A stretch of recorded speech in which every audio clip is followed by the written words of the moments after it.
Hello everyone, welcome to channel Prabhavi competition hub. तो आज के इस वीडियो में हम बात करेंगे केमिस्ट्री हम लोग स्टार्ट कर रहे हैं। आज का जो पहला टॉपिक है वो है केमिस्ट्री में जो इंट्रोडक्शन वाला पार्ट है उसमें पहला जो सेक्शन है वो है क्लासिफिकेशन ऑफ मैटर्स। ठीक है, तो our first question is which one of the following is not a compound. ठीक है, तो जितने भी मैटर्स हैं, ठीक है, पहले तो ये समझते हैं मैटर किसको कहते हैं। ठीक है, in terms of chemistry anything, ठीक है, एनीथिंग दैट ऑक्यूपाइज स्पेस, है ना, एंड हैव मास, जिस कोई भी चीज़, कोई भी ऑब्जेक्ट जिसके पास जो कि स्पेस ऑक्यूपाई करता हो, मीन्स जिसके पास वॉल्यूम हो, ठीक है, और उसके पास कुछ ना कुछ मास हो, तो वो क्या होगा, एक मैटर होगा। ठीक है, अब सारे मैटर्स को हम अलग अलग पार्ट्स में डिवाइड करते हैं। कुछ एलिमेंट होते हैं, कंपाउंड होते हैं, या फिर कोई ना कोई मिक्सचर होंगे। ठीक है, तो एलिमेंट वो चीज़ है जो कि प्योर फॉर्म में एग्जिस्ट करता है। ठीक है, वो क्या होगा, एलिमेंट होगा। और प्योर फॉर्म कहने का सेंस है जैसे कि अगर सोडियम है तो वो सिर्फ सोडियम है तो वो हो गया हमारे पास एक एलिमेंट। ठीक है, अब मतलब उसके बाद जो होता है कंपाउंड। ठीक है, कंपाउंड क्या होता है कि वो एक या दो से सब्सटेंस से मिल करके वो केमिकल कॉम्बिनेशन से कोई कंपाउंड बनता है। ठीक है, तो इसमें क्या बोल रहा है कि कौन सा जो है इसमें जो जितनी भी चीज़ें दी हुई है, carbon monoxide, iron, sodium chloride और वाटर, इसमें से क्या जो है वो कंपाउंड नहीं है। ठीक है, आप देख सकते हैं कार्बन मोनोऑक्साइड का फॉर्मूला क्या होता है, CO, जो कि कार्बन और ऑक्सीजन से बना हुआ है। ठीक है, तो ये भी एक कंपाउंड है। ठीक है, सोडियम क्लोराइड भी कंपाउंड है क्योंकि ये सोडियम और क्लोराइड से बना हुआ है। वाटर भी एक कंपाउंड है क्योंकि वाटर का फॉर्मूला क्या होता है, H2O, जो कि बना हुआ है हाइड्रोजन और ऑक्सीजन से। ठीक है, इसमें से अब कौन सा बचा, ये है आयरन। ठीक है, आयरन एक एलिमेंट है, ना कि एक कंपाउंड। ठीक है, तो ऑप्शन नंबर बी जो इसका करेक्ट आंसर होगा। The pure substances that are chemically formed by chemical combination of 2 or more elements in a certain ratio are compound. तो वो ऐसे प्योर सब्सटेंस, ठीक है, जो कि केमिकल रिएक्शन से फॉर्म होते हैं, केमिकल कॉम्बिनेशन से एक या एक से अधिक एटम या एलिमेंट्स कह सकते हैं, एक पर्टिकुलर फिक्स रेशियो में, उसको हम क्या कहेंगे, कंपाउंड कहते हैं। इसके एग्जांपल है carbon monoxide, sodium chloride, water. ठीक है, लेकिन आयरन जो है वो एक एलिमेंट है। नेक्स्ट है फिजिकल एंड केमिकल चेंजेस। अब देखिए केमिस्ट्री में जब भी कोई रिएक्शन होता है, अगर हम देखें इन जनरल, तो इन जनरल जो रिएक्शंस हैं वो दो तरीके के होते हैं। ठीक है, एक तो होगा फिजिकल, दूसरा होगा केमिकल चेंज और एक फिजिकल चेंज। ठीक है, तो केमिकल चेंज क्या होता है, जिसमें कि ऑब्जेक्ट्स की प्रॉपर्टी जो है वो चेंज हो जाती है। फॉर एग्जांपल अगर जैसे कि हम अगर वाटर का एग्जांपल लें, तो वाटर जो है वो हाइड्रोजन और ऑक्सीजन से मिल करके बना हुआ है। ठीक है, इसमें से देख सकते हैं हाइड्रोजन जो है वो हाईली इन्फ्लामेबल गैस है, मीन्स वो बहुत आसानी से हाइड्रोजन जो जलता है। ठीक है, इस वजह से हम हाइड्रोजन को एज अ फ्यूल भी यूज़ करते हैं। बट ऑक्सीजन जो है eight the same time, oxygen देखें तो ये क्या करता है, ये भी क्या करता है, किसी चीज़ को के बर्निंग में हेल्प करता है। ठीक है, बट उन दोनों के कॉम्बिनेशन से जो वाटर बनता है, ठीक है, हाइड्रोजन और ऑक्सीजन की हेल्प से जो वाटर बनता है, ठीक है, अगर हम H2 + ½ O2 करें तो क्या बनेगा, H2O बनेगा। ठीक है, ये जो वाटर है ये ना ही जलने में हेल्प कर रहा है और ना ही ये क्या है, ये मतलब क्या कहते हैं, ये जलता है। ठीक है, वाटर तो नहीं जलता ना। तो इस तरीके से हम कह सकते हैं कि जो प्रॉपर्टीज़ से मिलकर जिस भी एलिमेंट से मिल करके कोई कंपाउंड बना हुआ है, ठीक है, तो उसकी प्रॉपर्टी जो है वो बिल्कुल भी चेंज हो जाती है अगर वो केमिकल रिएक्शन से, अगर वो उसमें केमिकल चेंज आया है तो। ठीक है, तो आगे बढ़ते हैं। पहला क्वेश्चन है इसमें, विच of the following is not a chemical change. कौन सा जो है इसमें से केमिकल चेंज नहीं है। Conversion of carbohydrate to energy. ठीक है, दूसरा है converting water into steam, making curd from milk और हीटिंग कोल। अब हम फिजिकल और केमिकल चेंज को एक और तरीके से समझ सकते हैं बहुत ही आसानी से, कि हम जिस प्रोसेस को रिवर्स नहीं कर सकते वो क्या होगा, केमिकल चेंज होगा। ठीक है, और जिसको हम रिवर्स कर सकते हैं वो क्या होगा, फिजिकल चेंज होगा। तो अब देखिए पहला ऑप्शन क्या है कि हम कार्बोहाइड्रेट से हमने एनर्जी बना लिया। ठीक है, फिर हम एनर्जी से कार्बोहाइड्रेट नहीं बना सकते। ठीक है, मीन्स ये प्रोसेस क्या है, रिवर्स नहीं होगा, तो ए तो होगा नहीं। ठीक है, अब सी देखते हैं, मेकिंग कर्ड फ्रॉम मिल्क। अगर हमने दही, दूध से अगर हमने दही बना दिया, ठीक है, मिल्क से अगर हमने कर्ड बना दिया, तो हम फिर कर्ड से वापस हम मिल्क नहीं बना सकते। ठीक है, तो ऑप्शन नंबर सी भी नहीं होगा। हीटिंग कोल को जब हमने हीट किया, वो जब जल गया, ठीक है, तो उसमें से जो भी उसका एसेस बचे उससे हम नहीं बना सकते कोल दोबारा। ठीक है, तो हम कह सकते हैं इसमें जो ऑप्शन होगा वो क्या होगा, कन्वर्टिंग वाटर इनटू स्टीम। तो जब भी हम वाटर को बॉईल करेंगे तो वो स्टीम में कन्वर्ट हो जाएगा, लेकिन जैसे हम स्टीम को कूल डाउन करेंगे तो वो वाटर बन जाएगा। ठीक है, means this process is reversible. इस वजह से ये क्या एक फिजिकल चेंज है। इसका एक्सप्लेनेशन देखते हैं। When a substance combines with another substance to form a new substance, और when a substance dissociate into 2 or more substances, it is called chemical change. This process are called chemical changes which is often irreversible. तो एक ऐसा change, एक ऐसा reaction जहाँ पे कोई दो या दो से अधिक सब्सटेंस जो है वो मिक्स होके किसी और सब्सटेंस का फॉर्मेशन करते हैं, ठीक है। या फिर कह सकते हैं कि कोई एक सब्सटेंस जो है वो अपने कंपोनेंट्स में ब्रेक होता है, ठीक है। तो वो जिस प्रोसेस से ब्रेक होता है इसको हम क्या कहते हैं, केमिकल रिएक्शन कहते हैं। और इस चेंज को क्या कहेंगे, हम केमिकल चेंज कहेंगे। और जितने भी केमिकल रिएक्शंस या फिर केमिकल चेंज है वो जनरली क्या होते हैं, ये होते हैं इरिवर्सिबल, ठीक है। मीन्स हम इस प्रोसेस को उल्टा नहीं कर सकते, रिवर्स नहीं कर सकते। इसका example rusting of iron, burning of incense, ठीक है। All the changes in which there is no change in the chemical nature और chemical identities of the substance is termed as physical change. At the same time अगर देखें physical change क्या होता है, जब भी कोई सब्सटेंस में अगर रिएक्शन के बाद भी कोई चेंज नहीं आता है, ठीक है, और वो प्रोसेस क्या होते हैं, रिवर्सल होते हैं, ठीक है, हम उसको रिवर्स कर सकते हैं, तो उसको हम क्या बोलेंगे, फिजिकल चेंज बोलेंगे। For example converting water into steam, हम वाटर को स्टीम में कन्वर्ट करेंगे, फिर हम स्टीम को वापस वाटर बना सकते हैं। मेल्टिंग ऑफ वैक्स, ये सब क्या है, ये केमिकल चेंज है। नेक्स्ट क्वेश्चन है, which of the following changes can not be reversed. इसमें से कौन सा जो है वो प्रोसेस है जिसको हम रिवर्स नहीं कर सकते, ठीक है। पहला तो stretching a rubber band and returning it to its normal size. ये तो बिल्कुल कर सकते हैं हम, अगर हम रबर को हमने स्ट्रेच करा हुआ है, फिर हम उसको अगर छोड़ देंगे दोनों साइड से, जिस साइड से हमने स्ट्रेच करा है, तो वो फिर वापस अपनी पोजीशन में आ जाएगा। Rolling a roti from dough and baking it on a tawa. अगर हमने एक डो को मतलब रोल करके राउंड शेप में अगर हमने तवा पे सेक दिया, ठीक है, तो दोबारा उसका डो नहीं बना सकते, ठीक है। तो ये जो होगा ये रिवर्स नहीं कर सकते। नेक्स्ट है blowing a balloon to increase its size till it is about to burst. मतलब हमने बलून को इतना फुला दिया जबकि जब वो फूटने ही वाला है, जब फूटने ही वाला है हमने उसको वापस उससे हवा निकाल दी तो वापस वो नॉर्मल पोजीशन में आ जाएगा। नेक्स्ट है changing wet clothes to dry clothes. तो हम कोई भी वेट क्लॉथ है, भीगा हुआ कपड़ा है, उसको हमने सुखा दिया, फिर वापस उसको भिगा सकते हैं ना, ठीक है। तो इसमें जो आंसर होगा वो होगा ऑप्शन नंबर बी, ठीक है। A change in which substance loses its identity and produces one or more new substances by change in its composition. It is permanent change and can not be easily reversible. Example burning of wood, digestion of food, rotting of fruits, ठीक है। एक ऐसा change जहाँ पे substance जो है वो अपनी आइडेंटिटी लूज़ कर देते हैं। जैसे अभी मैंने बताया था ना हाइड्रोजन और ऑक्सीजन वाली एग्जांपल, ठीक है। तो उसमें क्या हुआ कि उसने अपनी आइडेंटिटी चेंज कर दी, हाइड्रोजन ने भी और ऑक्सीजन ने भी। तो इसको हम क्या बोलेंगे, ये होगा हमारे पास हो गया केमिकल चेंज। और ये एक परमानेंट चेंज होता है, ठीक है। मीन्स अगर एक बार ये चेंज हो गया तो हम उसको रिवर्स नहीं कर सकते, डेट इज़ परमानेंट। एग्जाम्पल क्या है, बर्निंग ऑफ वुड। अगर हमने लकड़ी को जला दिया तो जला दिया, ठीक है, वापस हम लकड़ी नहीं बना सकते उससे, ठीक है। फूड डाइजेस्ट हो गया तो क्या हम उसको वापस से फूड बना सकते, नहीं बना सकते, ठीक है। रोटिंग ऑफ फ्रूट्स ख़राब हो गया तो फिर दोबारा वापस फ्रूट नहीं बन सकता। सेम टाइम पे हम देखें तो अगर हम एक रोटी को रोल करके फिर हमने अगर तवा पे सेक दिया, बेक कर दिया, तो वो फिर उसको रिवर्स नहीं किया जा सकता, ठीक है। आगे बढ़ते हैं।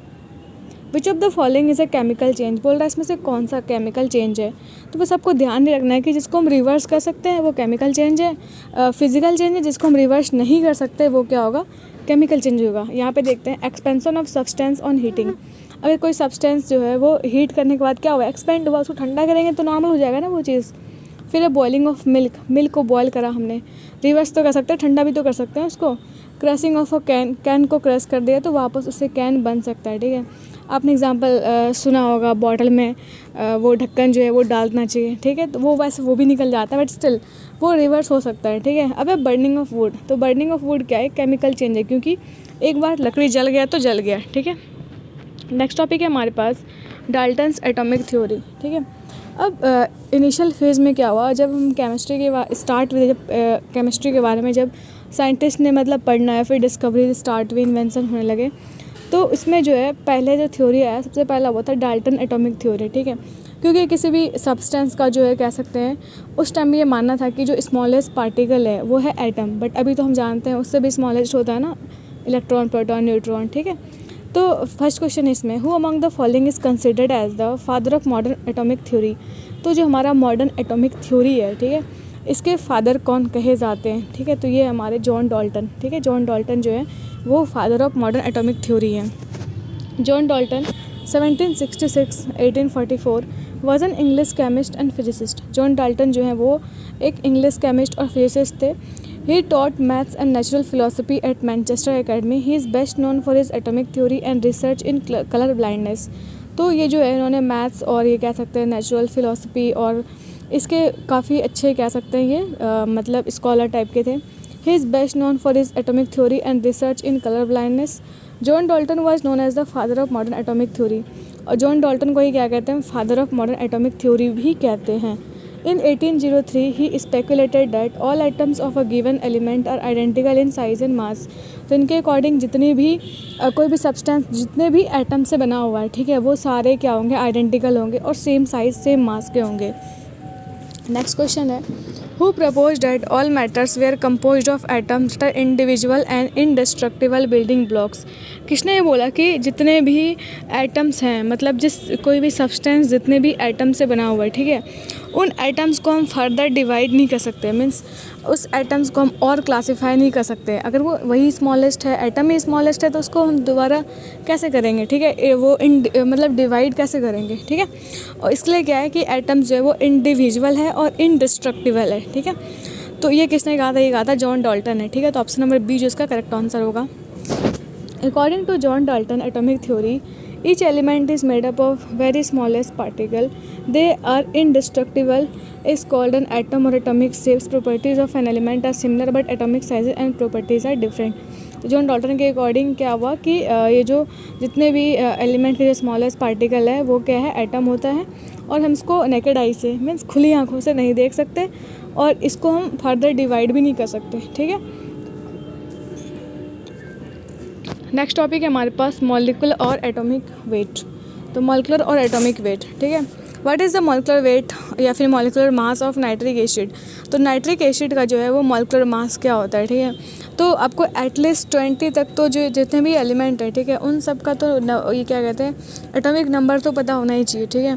एटॉमिक नंबर अगर पता है तो ऑलमोस्ट एटॉमिक मास होता है वो डबल ही होता है, ठीक है. मोस्ट ऑफ द केसेस में आई एम नॉट सेइंग कि 100% डबल ही होगा, बट जितना हमें पता होना चाहिए उसमें नॉर्मली में सब में डबल ही होता है, ठीक है.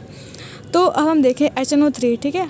HNO3 मतलब नाइट्रिक एसिड का जो होता है ना वो फार्मूला होता है HNO3, ठीक है. तो केमिकल फार्मूला HNO3, ठीक है. अब देखते हैं इसका हाइड्रोजन का क्या एटॉमिक मास 1 है, ठीक है, मतलब मॉलिक्यूलर मास कह सकते हैं. नाइट्रोजन का क्या है 14, ऑक्सीजन का क्या है 16. हम इसको निकाल सकते हैं बहुत ही ईजिली. 1 + 14 प्लस क्या होगा 16 × 3 48 प्लस 15 ये कितना होगा 63, ठीक है. ऑप्शन नंबर ए जो इसका करेक्ट आंसर होगा. तो आप ऐसे इजीली निकाल सकते हैं, ठीक है. The molecular mass of a substance is the sum of atomic masses of all elements present in a molecule of a substance. तो किसी भी कंपाउंड का, किसी भी सब्सटेंस का जो मास होगा ना वो क्या होगा, जिस भी वो कंपोनेंट से, जिस भी वो छोटे छोटे एटम से क्या कह सकते हैं एलिमेंट से बना हुआ है उसके मासेस का सम के बराबर होगा, ठीक है. जैसे कि नाइट्रिक एसिड जो है वो किससे बना हुआ है, हाइड्रोजन, नाइट्रोजन, ऑक्सीजन से बना हुआ है. तो इसका जो मास होगा ना ओवरऑल नाइट्रिक एसिड का वो क्या होगा, mass of hydrogen plus mass of nitrogen plus mass of oxygen, ठीक है. इसको बड़े आसानी से हम निकाल सकते हैं, ठीक है. ये मैंने बता दिया. आगे बढ़ते हैं.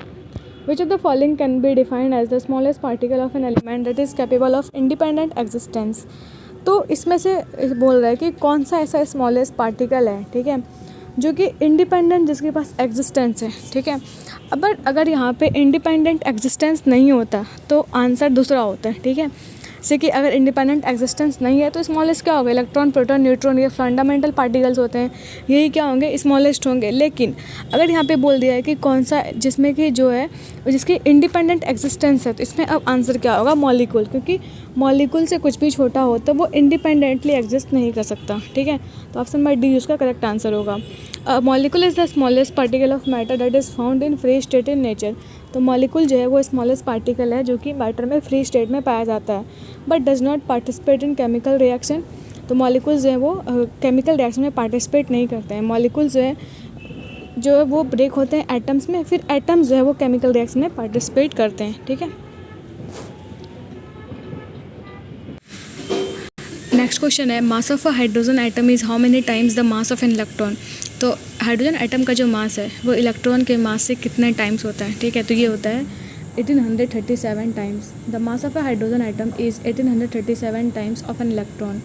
It is important that hydrogen is a gaseous non metal element, its atomic number is 1। तो हाइड्रोजन जो है वो पीरियोडिक टेबल का फर्स्ट कह सकते हैं, वो फर्स्ट एलिमेंट है, ठीक है। और इसका जो एटॉमिक वेट होता है वो होता है 1.008 U, ठीक है। यू का मतलब यूनिफाइड मास, ठीक है। It is also the first element of the periodic table, और ये जो है पीरियोडिक टेबल का पहला एलिमेंट है, ठीक है। अब ये हाइड्रोजन का जो प्लेस है वो डिस्प्यूटेड भी है, क्योंकि इसकी जो प्रॉपर्टी है वो हम आगे पढ़ेंगे कि जो जितने हमारा जो पीरियोडिक टेबल है, ठीक है, उसमें टोटल 18 ग्रुप्स हैं, है ना, उसमें और 7 पीरियड्स हैं। तो हाइड्रोजन जो है वो ग्रुप 1 में भी फिट बैठता है और ग्रुप 17 में भी फिट बैठता है, तो इसलिए इसका जो पोजीशन है वो डिस्प्यूटेड है, ठीक है। Which of the following is a polar molecule, तो इसमें से कौन सा पोलर मॉलिक्यूल है। पोलर का मतलब ही क्या होता है कि चार्ज, ठीक है, किस मॉलिक्यूल में चार्ज है, ठीक है। तो अब देखते हैं, यहाँ पे पहला है कार्बन टेट्राक्लोराइड। इसका फॉर्मूला क्या होगा, ये अगर आपको फॉर्मूला पता है तो ये बहुत आसानी से बना सकते हैं, फॉर्मूला और स्ट्रक्चर, ठीक है। जैसे कि कार्बन टेट्राक्लोराइड क्या होता है, CCl4, ठीक है। इसका जो स्ट्रक्चर होता है वो इस तरीके से होता है, Cl और Cl, ठीक है। तो अब देखिए यहाँ पे कार्बन और क्लोरीन है, ठीक है। दोनों की जो इलेक्ट्रोनेगेटिविटी है उसमें क्लोरीन की ज़्यादा है, तो ये फोर्स जो है इधर जाएगा, ठीक है, और ये भी जो है इधर फोर्स जाएगा। नेक्स्ट जो है वो Cl, ये वाला जो फोर्स है वो इधर शिफ्ट करेगा और इधर का इधर शिफ्ट करेगा, ठीक है। अब देखिए चारों साइड से क्या होगा, बैलेंस हो जाएगा, ठीक है। इधर की फोर्स इधर वाला कैंसिल कर देगा, इधर के फोर्स को इधर वाला कैंसिल कर देगा, ठीक है। तो ऐसे समझ सकते हैं। अब देखिए वाटर लेकिन यहाँ पे देखिए बेंजीन का फॉर्मूला क्या होता है, C6H6। इसमें भी सेम केस होगा। इसका स्ट्रक्चर देखें तो इस तरीके का होता है बेंजीन का स्ट्रक्चर, ठीक है। ये है ना, ये बेंजीन है, ठीक है। और नेक्स्ट है कार्बन डाइऑक्साइड, CO2। इसका स्ट्रक्चर जो होता है वो ऐसा होता है, CO2, ठीक है। दोनों इधर से शिफ्ट कर जाएगा, दोनों कैंसिल आउट कर देगा अपने अपने फोर्स को। इसमें जो पोलर है वो कौन सा है, वाटर, ठीक है, H2O। आई होप आपको समझ में आ गया होगा, ठीक है। मैंने काफ़ी डीप में बता दिया इस चीज़ को। If you are chemistry student तो आपको समझ में आ गया होगा मैं क्या कहना चाह रही हूँ, ठीक है। नेक्स्ट है मोल कॉन्सेप्ट और एवोगैड्रो नंबर, ठीक है। पहला क्वेश्चन इसमें, name the law in physics which states that equal volume of all gases under the same condition of temperature and pressure contain equal number of molecules. इसमें से कौन सा law है फिजिक्स का, ठीक है। फिजिक्स नहीं, केमिस्ट्री में भी लॉ है ये सेम। तो क्या बोल रहा है इसमें, equal number of all gases, equal volume of all gases, ठीक है। अगर 2 गैसेज की या 2 या 3 गैसेज की अगर वॉल्यूम सेम है और सेम कंडीशन है, means same temperature same pressure है, दोनों में जो नंबर ऑफ मॉलिक्यूल्स होंगे ना वो सेम होंगे। ये कौन कहता है, ये कहता है एवोगैड्रो लॉ, ठीक है। ये लेटेस्ट क्वेश्चन है, ये इस बार के सीरियल में भी आया हुआ था किसी न किसी शिफ्ट में, ठीक है। तो अकॉर्डिंग टू एवोगैड्रो लॉ और at constant temperature and pressure equal volume of all gases have equal number of moles. Means Avogadro law के अकॉर्डिंग अगर टेम्परेचर सेम है, प्रेशर भी सेम है, कांस्टेंट है, तो जितना अगर अलग अलग गैसेस भी हैं, अगर उनकी वॉल्यूम सेम है तो उनका जो नंबर ऑफ मोल्स होंगे ना सब में सेम होंगे, ठीक है। जो V होगा डायरेक्टली प्रोपोर्शनल किसके होता है, N के, ठीक है। वॉल्यूम अगर बढ़ेगी तो नंबर ऑफ मॉलिक्यूल्स भी बढ़ेंगे। और एवोगैड्रो नंबर की जो वैल्यू होती है वो कितने होती है, 6.023 इंटू 10⁻23 मॉलिक्यूल्स, ठीक है। Atomic mass of oxygen is 16 and atomic number is 8। What is the mass of 2 moles of oxygen gas. तो अगर एटॉमिक मास जो है ऑक्सीजन का वो 16 है और इसके एटॉमिक नंबर जो है वो 8 है, ठीक है। अब बोल रहा है क्या, what is the mass of 2 moles of oxygen gas. 2 moles of oxygen gas का क्या मास है, ठीक है। ये मूल कॉन्सेप्ट का क्वेश्चन है। अगर एटॉमिक मास 16 है, एटॉमिक नंबर अगर 8 है, क्योंकि ऑक्सीजन का एटॉमिक वेट हमें पता है 8 होता है, ठीक है। तो 2 मोल ऑफ ऑक्सीजन गैस का जो होगा वो मास क्या होगा, ठीक है। तो वो हमारे पास कितना होगा, 32, ठीक है। 2 मॉलिक्यूल्स है ना, सॉरी 2, अगर 2 रहता है 2 ऑक्सीजन आइटम्स, ठीक है, तो उसकी जो वॉल्यूम होती है मतलब मास होती है वो 32 होती है, ठीक है। यहाँ के क्योंकि 2 मॉलिक्यूल्स लिखा हुआ है, 2 मोल्स ऑफ ऑक्सीजन गैस लिखा हुआ है, ठीक है। ऑक्सीजन गैस तो O2 के फॉर्म में एग्जिस्ट करता है, तो O2 का मास कितना होगा, 32 ग्राम, और 2 मोल्स है तो कितना होगा, 64 ग्राम, ठीक है। तो ऑप्शन नंबर C जो इसका B जो है इसका करेक्ट आंसर होगा, ठीक है। तो it is given that atomic mass 16 है, नंबर ऑफ मोल्स 2 है, तो मॉलिक्यूलर वेट कितना होगा, 2 × 16 मतलब 32 ग्राम, और number of moles equal to क्या होता है, amount of substance upon molecular weight, और तो अमाउंट ऑफ सब्सटेंस कितना होगा, 64 ग्राम, ठीक है। आगे बढ़ते हैं। नेक्स्ट क्वेश्चन है, what is the mass of 4 moles of aluminium atoms. अब देखिए यहाँ पे एल्यूमिनियम एटम्स बोला हुआ है, तो 4 मोल्स ऑफ एल्यूमिनियम एटम का क्या मास होगा। तो एल्यूमिनियम का जो मास होता है वो कितना होता है, वो 27 होता है, ठीक है। तो 4 मोल्स है तो कितना होगा, 108 ग्राम, ठीक है। तो ऑप्शन नंबर B जो इसका करेक्ट आंसर है। अब मोल क्या होता है, mole is the quantity of substance और any particle contents that displace the unit of number of atoms, ions और इलेक्ट्रॉन। तो अगर कोई भी चीज़ अगर 1 मोल है, इसका मतलब क्या है, वो जो उसमें पार्टिकल्स या मॉलिक्यूल्स या फिर आयन्स वो कितने होंगे, 6.022 इंटू 10⁻23 एटम्स, मॉलिक्यूल्स और पार्टिकल्स। ठीक, ये इसका मतलब हुआ। अब क्या बोल रहा है कि mass of 4 moles of aluminium atom क्या होगा। तो एल्यूमिनियम एटम का जो मास होता है वो कितना होता है, 27। ठीक है, 27 ग्राम। अब 4 एल्यूमिनियम एटम्स है, ठीक है, 4 मोल्स ऑफ एल्यूमिनियम एटम। तो एल्यूमिनियम अगर ऐसे नॉर्मल लिखा हुआ, इसका मतलब क्या है, 1 मोल की वैल्यू कितनी होगी, 27 ग्राम। 4 मोल्स की वैल्यू कितनी होगी, 108 ग्राम। ठीक है। How many moles are present in 36 gram of water. 36 gram of water में कितने मोल्स प्रेजेंट है। देखिए हम ऐसे निकालते हैं, H2O। H2O का मोलेक्युलर वेट कितना है, 2। टू क्यों, क्योंकि 2 × 1 क्या होगा, ऐसे लिख देते हैं, 2 × 1 क्या होगा, ये 2 ही होगा। ठीक है, प्लस 16 मतलब कितना होगा, 18 ग्राम। मीन्स 1 मोल H2O की जो मास है, ठीक है, वो कितना है, 18 ग्राम। तो अगर 16 ग्राम है H2O वाटर, तो कितना होगा नंबर ऑफ मोल्स में, 2 होगा। ठीक है, ये बहुत ही आसान होते हैं ऐसे क्वेश्चंस। तो मोल क्या है, mole is a fix number of atoms और मॉलिक्यूल्स और आयंस इन अ सब्सटेंस। तो नंबर ऑफ मोल्स क्या होगा, ये फॉर्मूला याद कर सकते हैं, amount of substance in gram upon molecular mass of a substance. वैसे इसकी ज़रूरत नहीं है, ठीक है, आप डायरेक्टली निकाल सकते हैं। नेक्स्ट बढ़ते हैं। 1 mole of an ideal gas occupies a volume of dash litre at 273 kelvin and 1 atm pressure. ये जो है ना, ये फिक्स वैल्यू होती है। ठीक है, ये आपको ध्यान रखना है कि अगर भी कोई भी आइडियल गैस है, ठीक है, और उसकी अगर उसका टेम्परेचर 273 केल्विन है और उसका प्रेशर जो है वो 1 atm का है, तो वो कितना वॉल्यूम ऑक्यूपाई करेगा, वो वॉल्यूम ऑक्यूपाई करेगा 22.4 लीटर का। ठीक है, ऑप्शन नंबर डी जिसका करेक्ट आंसर है। 1 mole of an ideal gas occupies a volume of 22.4 litre at 273 kelvin and 1 atm pressure.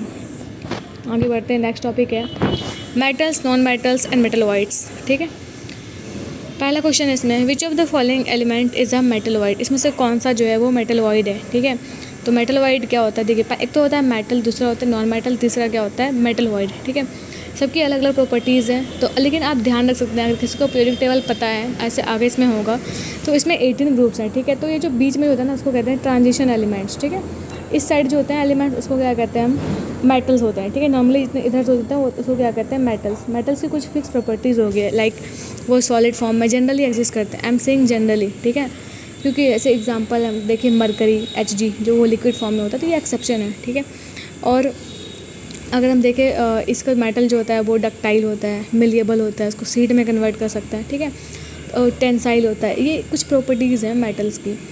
और नॉन मेटल की प्रॉपर्टी क्या होगी, इसके जस्ट अपोजिट होगी। मीन्स जो नॉन मेटल होंगे जनरली सॉफ्ट होते हैं। ठीक है, हार्ड भी होता है, बट जनरली वो सॉफ्ट होते हैं, और कह सकते हैं वो ब्रिटल होते हैं। ठीक है, मतलब उतने वो उसमें वो इतना स्ट्रॉन्ग नहीं होते हैं। ठीक है, जनरली वो सॉलिड नहीं होते। ठीक है, गैसेज या लिक्विड के फॉर्म में एग्जिस्ट करेंगे।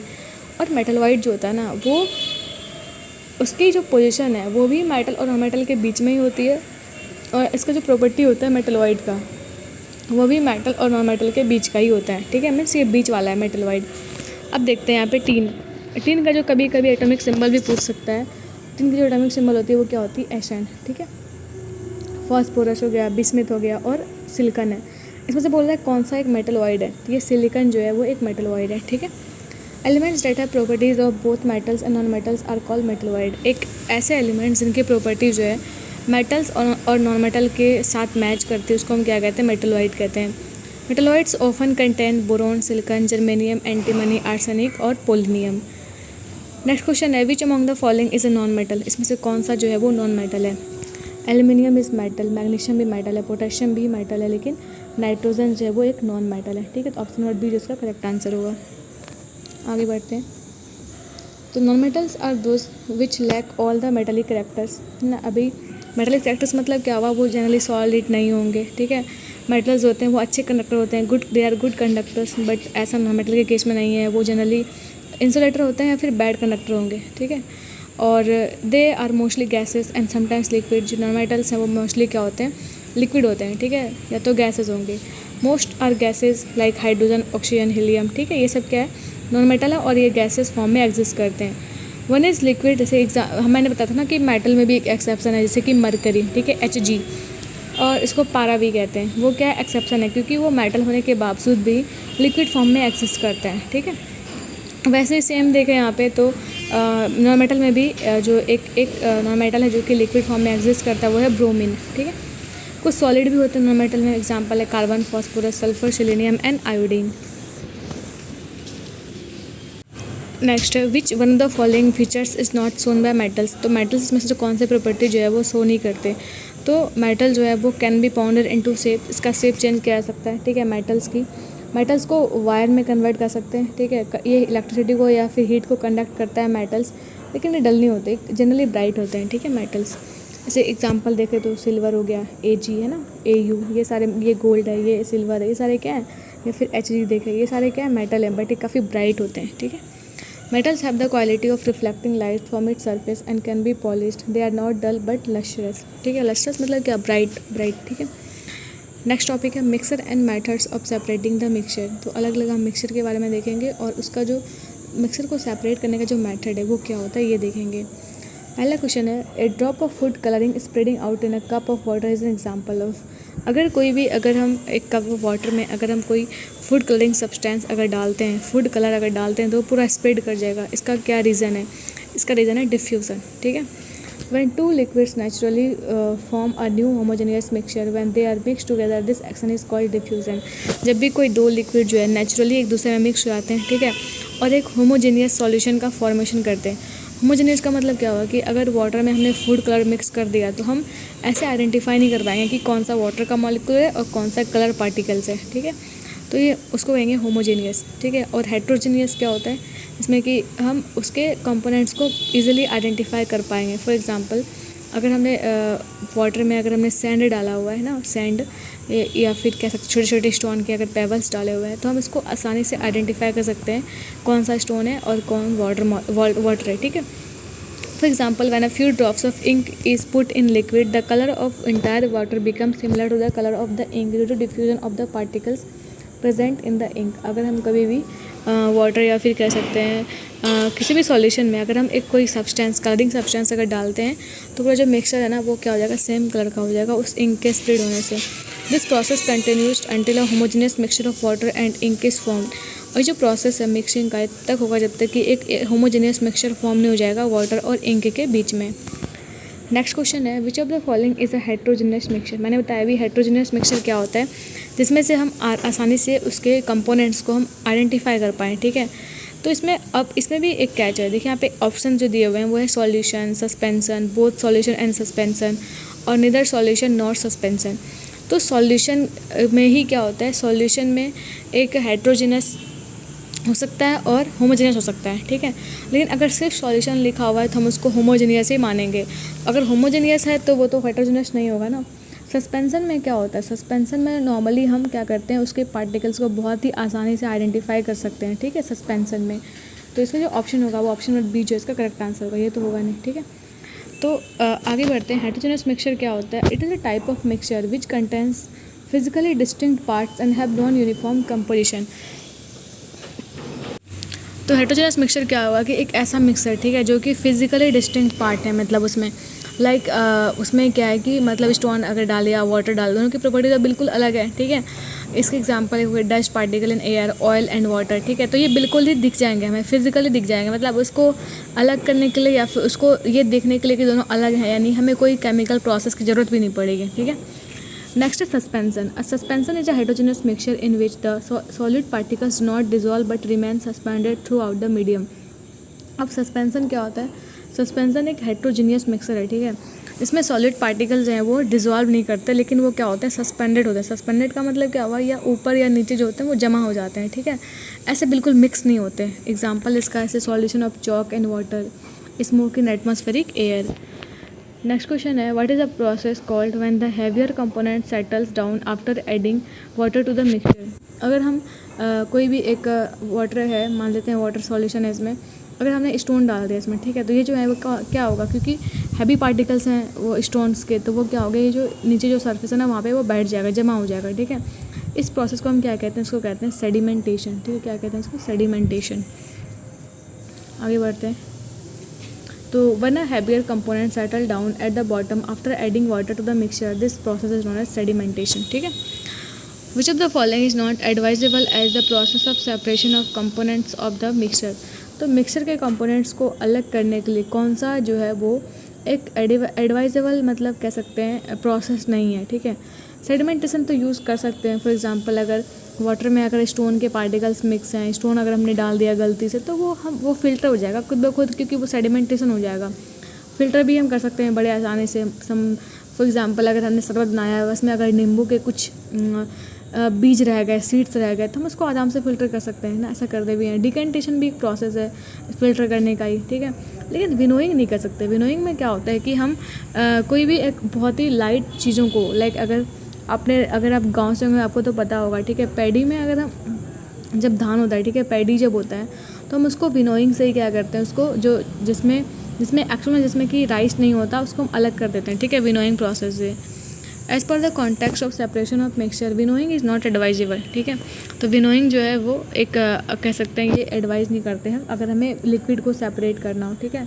विनोइंग को हम कहाँ पे यूज़ करते हैं, ग्रेन से सैफ को निकालने के लिए।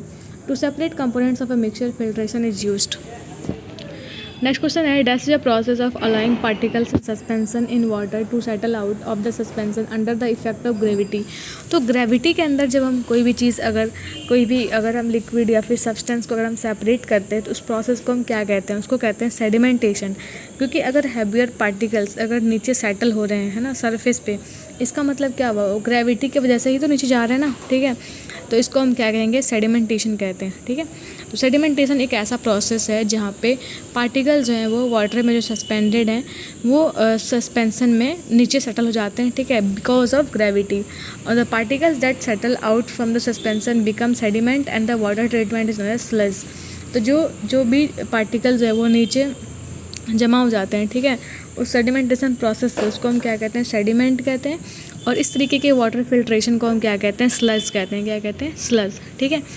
और ये स्लज जो है मतलब स्लज जो है लाइक ये वाटर का ट्रीटमेंट जो बचा, ठीक है, ये जो यहाँ पे स्टोन पेबल्स हैं, जो वाटर बचा, इस वाटर को हम स्लज बोलेंगे, ठीक है।